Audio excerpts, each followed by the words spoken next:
Dans cette salle de bar est célébrée la messe du samedi de Pâques. Ici, les enfants sont réunis en atelier de théâtre et sur le pont supérieur, une conférence y est donnée. Le ferry flottant s'est transformé en une paroisse flottante.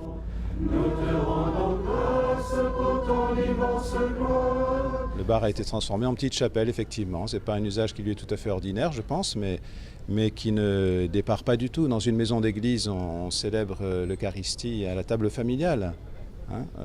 La table familiale, l'autel, c'est évidemment l'autel du Seigneur, le Christ présent au milieu de nous. Conférence sur la vie de Jean-Paul II, les lois de la bioéthique, c'est ainsi que les pèlerins poursuivent leur cheminement spirituel jusqu'à Rome. Philippine et Maxime sont tous les deux étudiants.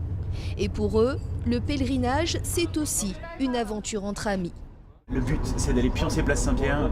Je sais pas si c'est Place Saint-Pierre, je crois que c'est fermé. La sécurité est hyper Franchement, je crois que c'est fermé. Ouais, non, mais t'inquiète. Je viens de Suisse. On va aller voir un garde suisse. On va dire un mec, ouvre-nous la Place Saint-Pierre. Dans le groupe, seul Quentin a eu la chance de voir Jean-Paul II. Les autres, c'est seulement à travers la télévision qu'ils l'ont aperçu.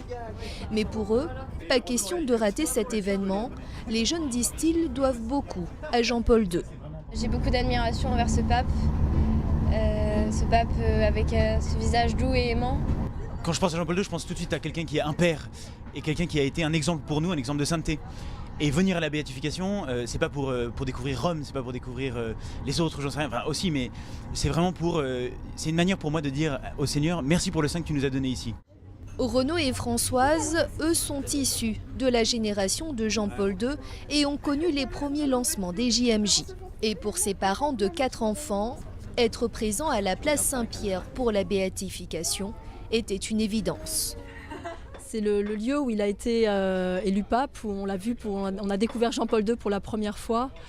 Là où il a été enterré aussi, donc c'est là où il doit être béatifié, quoi. Et puis c'est l'église du monde, Rome. On a envie de prier le jour de la béatification de Jean-Paul II pour que, il continue à faire des miracles. Le miracle, Alain, lui, ne l'attend pas vraiment.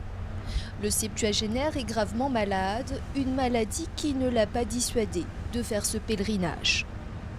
Il y a 50 ans de ça environ, je préparais le concours des grandes écoles et j'avais promis à Dieu que si mes efforts étaient couronnés de succès, j'irais le remercier à Rome.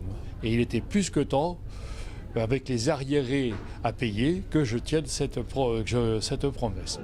Un père pour certains, un exemple pour d'autres, Jean-Paul II a marqué les esprits et toutes les générations.